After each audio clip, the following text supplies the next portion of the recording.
answering the age-old question, does it ruck? This is the Remote Equipment Charlie 25 Fantastic backpack, now in a range of new colors, VX21. It's an outdoor adventure with some EDC love in it. It's awesome. Let's go check it out.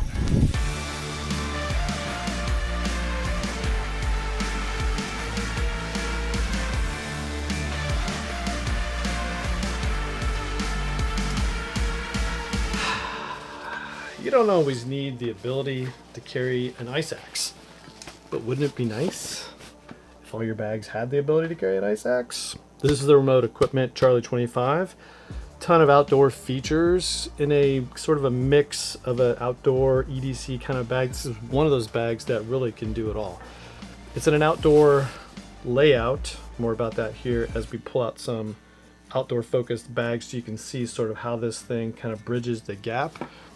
But anyway, it's a nice top-loading bag. Haven't done a lot of top-loading bags, but now more recently I've done more and more of top-loading bags, and I really do like this style. What is this style? Well, it's an Alpine style bag, which just means that you can open the top and get things out of the top. The next level addition to this, as we've seen this in several designs, is that you can also access things from the zipper. So it's really nice. Anyway, this is the Charlie 25 Remote Equipment. They had a black one out for a long time. They've done different colors, but now they've done a whole range of colors. This blue and a multicam were the additions to the black color. Some debate about what they're made out of. I contacted Remote Equipment. They told me this is VX21. All right, so while I edit this and looking at the footage and really handling it and talking to some other people, I really do think this thing is EPX200, not the VX21. Like I said in the initial cut of the video, so that's just where I'm gonna go with. Even though customer service said VX21, I just do think this is an EPX200. If you think this, I think I'm wrong, just leave me a comment down below, but that's what I'm going with, EPX200. There's also a ripstop material on the inside. More about that as we get along with it. So anyway, this has been a great bag. I did ruck with it, did fantastic. Super comfortable harness system. It's kind of like 3 pads, and they're not all the same thicknesses. The one at the bottom is thicker than the middle, probably about the same as the top. Now, it's kind of a narrow fitting bag on your back. So when I put the weight in here, and I had a 26-pound sandbag in here, and then I had some other stuff. So basically, it just kind of rode on my back, did a very nice job. It is definitely very, very comfortable. This harness is pretty nice. It's not adjustable. We do have load lifters and a sternum strap. This comes included with a whistle, and also a hip belt, which I took off. It's not completely load bearing. It's probably mostly designed to keep this tight to your body as you're getting on and off your motorcycle or going about your day hiking up, scrambling over rocks. So I took it off, and it does, on and off pretty easily, not in buckles. It just, the straps fit through these little buckles that are attached to the bag down here on the wings, which is nice. So load lifters, like I said, and little straps on here to keep that load lifter strap retained. There is a nice little loop system here for strap retention when you kind of dial that in, which is cool. And that's what most people complain about on this bag, is the strappiness. As you get into it, as we see, there's just kind of straps everywhere. In fact, these little straps on the back are for this lid because this bag goes from 25 to 30 liters. So at 25 liters, this thing will be clamped down, and then as you go increasing in volume, you want this thing to sit on top, the brain, if you will, you'll loosen these straps up on the back. There's compression straps on the side, more straps on the front, so it is a little strappy, and including a mystery strap on the inside, which I had to ask and confirm with some friends of mine on the interwebs just to confirm what it was actually for. More about that as we dive into the bag.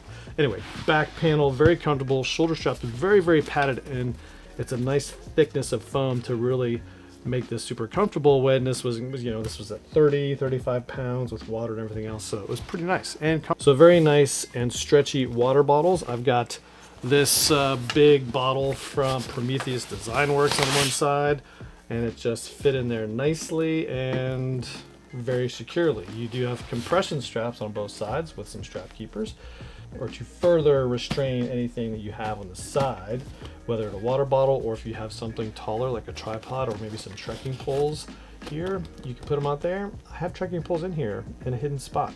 More about that when we get to the inside. On this side, because I have some stuff on the inside, this water bottle pocket is kind of, I wouldn't be able to fit the biggest water because I have some big things on the inside being pushed out of there. But you could put a tripod or some other stuff, like I said, on either side. These little straps here are for the top that I undid. They come out of the bottle pockets here and they clip right into the top of the lid.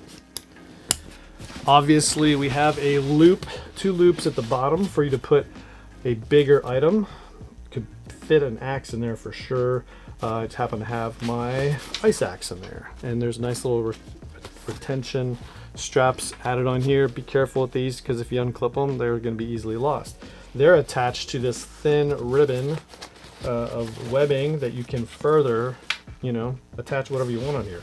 There's another bunch of webbing here on the bottom to attach stuff. So really, just a ton of utility on this one to really attach anything you want for, outdoor mode, which is very similar to other outdoor adventure bags, and that's what it would be good for. But it just looks so good, man. This blue color looks awesome. It's just going to be a good all-rounder for me in terms of outside, inside, go on a trip, whatever you want. It just looks nice. This blue color is fantastic. I obviously had a GR1 also in the same color. That's still intact, not been abused yet, but it's probably going to be abused shortly. No pockets down here on the main body. The only external pocket we have is in the top, which I'm a big fan of. AquaGuard zippers, which I haven't mentioned yet, everywhere, and it's got a little scam likely. Not today, scam likely. We got this nice little zipper garage for the zipper pull so that you can keep things in here and not worry about it getting wet, because that zipper garage in the top kind of protects it from being an intrusion point. Down here I just got a couple of garage built gear pouches inside, and they've got a nice long lanyard here, which for me wouldn't be necessarily keys, but you could. Probably a very small flashlight is something I would put in there, and it's very nice. So that's the top external pocket. And so there we go. Let's lay this sucker down and go from there. You see this little strap here. What's this strap for? Well, it attaches to the back of the bag, routes itself to this little thing here, and it just further compresses the bag this way. You've got 2 side compression, and you got this top compression, which is useful for most people. Might just get in the way. You can remove it. Let's get this ice axe out of here because it's just going to get in the way, and it is sharp. Wouldn't want to hurt anybody with that one. Other than that, again, 2 buckles get us into the brain. Now the brain, and again, it's double layered, so I've got both sides packed out. Mesh pocket, most like very standard on this kind of design. On the inside, I just have a packable jacket. This is from Sealy. It is a very nice, lightweight, running packable jacket. It's available at Huckberry. They sent this to me for an expedition, which was canceled because a gondola was broken. But we're going to tackle that some other time. What I like about this design, as I compare it to others, and again, I did a video on the Bridger series from Mystery Ranch, and they all have a very similar top access strategy. But what I really like is ones that have another additional pull tab. First of all, let's get this thing off here. This little strap's going to get in the way. So it just comes down here with this little hook, and then we'll get this on the back. But what's awesome about this design is that you can pull the tab and it just opens up. And then there's the rope that is going to cinch the top. It has a nice little toggle that you can pull tightly. So this is a nice little feature. Good bag companies figure out the best way to do things, and it just ends up being genius. Cheap little piece of plastic just makes this thing and its usability a ton better. Red tab pulls it open, and then your toggle pulls it closed. I think the design of this bag is really on the go. Get somewhere, open the top, and access all the internal goodness without having to unzip the front of the bag. So that's the top part. We also have two little tabs on either side of the bag. And then we got this ripstop material sort of breaking up the exterior look of the bag, which I do really like. I like that nice little look. Kind of tells you how cinched down this brain is on top of the pack. Now let's see here. Let's open up. Now one thing that I will point out as we bring this and compare this to other bags is I wish they had another zipper down here. The purpose of that zipper, again, right now the only way for me to open this is from the top. Well, if this zipper is at the top and this brain is down, I can't access that zipper. I got to open the top or, you know, kind of work my way into that zipper. If they had another zipper down here, yes, it would be a water intrusion point, but you'd be able to open up this from the bottom, get some stuff out, and then close it without having to dive into the bag. Other bags have that feature. Again, that's just a little minor thing. You can see why they didn't do it. Nice little holes on these zippers, which I do like. But there we go. Now we're into the bag. Now as we open this up, got things pretty packed out.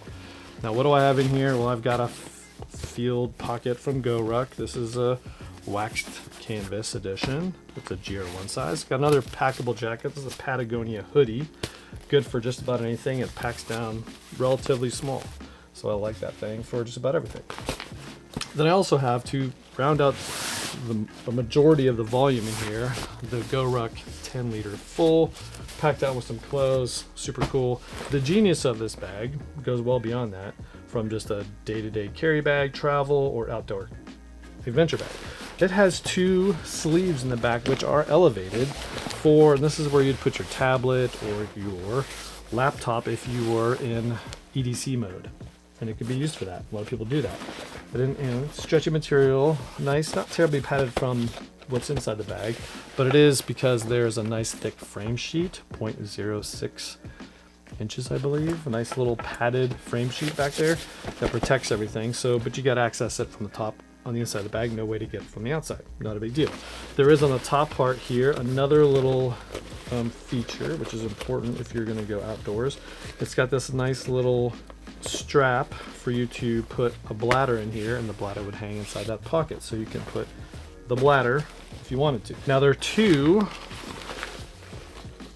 zip pockets that are on the outside of the bag. My typical headache with that style of pocket is you can't put anything in full size because it's going to be wrapped around the outside, so you can't put anything, you're not going to bend. So pretty much loose items are going to go in here, maybe your wallet on a trek, that kind of thing. Really, those pockets lose their utility depending on what you have on the outside of the bag. Now, this other feature is, to be honest, I didn't even know this thing was in here. And then I was doing more research and I discovered, because someone pointed out to me, that these little red tabs that are on here, red tab here, red tab on this side, pull apart this Velcro additional pocket, which helps you segment this volume. It's a very typical feature in this style of bag that I was like, why didn't they put this in here? Well, they did, I just didn't notice it. And what it allows you to do, and the size of this pocket goes full depth of this bag, almost full depth. There's a little bit more room below those pockets, but full depth for that really means that you can put bigger items in there. Like on this side, I have a Nemo camp pad. Okay, it's super nice, it's compact, but it fits in there. That's about the perfect size for this internal pocket. I also had a Heliodox packable chair, also about the same size. You can put a packable chair in there, and again, outdoor mode, these are the kinds of things you'd probably have with you if you're going on a very light overnight in this bag, 25 to 30 liters. You could also put something like the Insta360 with its selfie stick in there. Boom, super cool. Well, what I have on the other side, I actually have some of these trekking poles from Black Diamond. These are the Z ones, which just open up. These are 115 centimeter length ones, but they also fit perfectly in there. So now they're not on the outside, maybe poking out at things. They're inside, totally secured.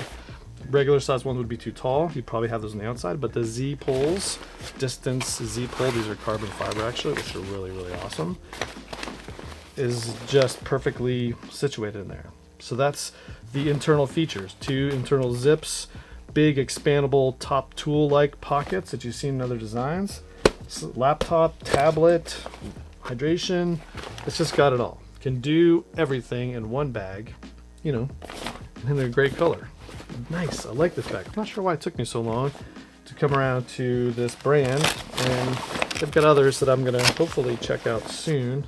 But in the meantime, we're just gonna thoroughly enjoy this Charlie 25. So let's pack it up and compare it to some other great designs that are very similar in the space and features.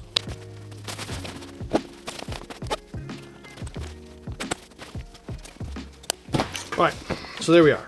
Charlie 25, fully decked out, probably in a 27.5 liter configuration.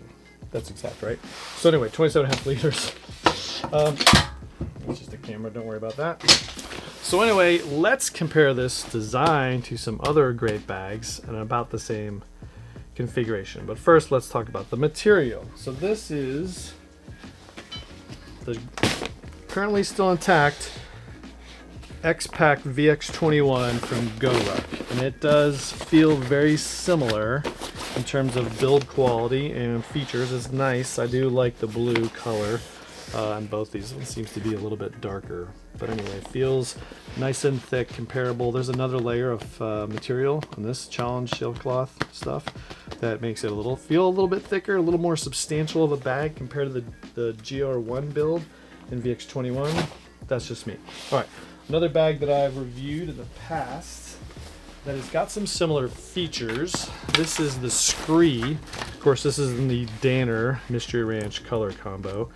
It's a Scree. Now, the difference here is this brain, which has the same sort of features, is zippable in that, you know, very typical Mystery Ranch Y configuration. Has water bottle holders, lots of attachment points, ability to carry ice axe and some other stuff. Has a more substantial hip belt made for load bearing, so that's one difference. Load lifters, I'd say a comparable harness, although this one's way more adjustable than the Mystery Ranch. And then when we zip this thing open, again, did a full video review of this one before, so you can go check that out. But we got that same style long pockets, but they're not velcroed at the top. And of course, we don't have those mesh pockets like we do over here. But again, that's sort of similar. Of course, a very awesome color in this one, the Danner Mystery Ranch Scree, of course 32, so 2 liters bigger than this at full capacity. But you don't get any sort of flexibility with this just because of that design. Of course, you got V straps, bottle pockets. This is one of my favorites in terms of color combos and utility. But based off the material choices, just a lighter gauge feeling bag. It's comfortable, nice. This one's just, boom, feels more substantial. Like the most similar bag, again, I did a review on this one too, is the Prometheus Design Works Wolf. I just love the Wolf pack. Isn't that nice? That's awesome. Very similar design. We have straps on the side. These have G-hooks, which again, in an outdoor mode, maybe you don't want plastic, especially if you're going Arctic. And so these aluminum G-hooks would be, you know, they wouldn't break at very cold temperature. Very similar design. This is what I was talking about earlier. And again, this one has sort of a similar system where this thing, this strap goes all the way to the bottom. It compresses from the top versus this has dual straps and the remote equipment. Either way, ice axe capable, more webbing options on the bottom. But this one has the ability, because the zipper pull is at the bottom, I can access things at the bottom, or I can unzip it from the top. So there we go. That's one difference. That's what I was saying over here. Of course, this one also has a very different harness system, not any more adjustable. But these also have this integrated, removable hip belt, which is pretty nice and pretty durable, and the ability to attach other things. This is a very unique Prometheus design, which I do like, but it isn't an Alpine design, which again shares some similarities with the remote equipment Charlie 25. So there you go. This one just feels like a do-it-all kind of bag. I like those internal hidden pockets. I'm gonna have a lot of uses for those as I travel with this thing. Again, these loops could be a little bit smaller, but if you were gonna carry an axe, you probably think that's about the right size. So there you go. If you like this video, give it a thumbs up, subscribe to the channel. This is a good one, and I'm sorry that it took so long for me to access this. And I resisted a lot of urges to not only buy the multicam just because it looks so cool, and the black is just kind of a do-it-all, but this blue one is just really nice, great color, just fantastic. Big fan. So there you are. That's the Remote Equipment Charlie 25. Fantastic. Love it. The build is awesome. Fit is awesome. It rocks. And we've carried this thing 5 miles, 30 pounds. It does a great job. So if you like this video, want to see more videos like this, give this video a thumbs up. Helps the channel a ton. Subscribe. Sign up for alerts. You know the drill. We're going to continue to finish off this 5 miler. Beautiful Saturday morning. Hopefully you're outside or about to get outside. I'm probably not outside since you're watching this video. Either way, see you in the next one.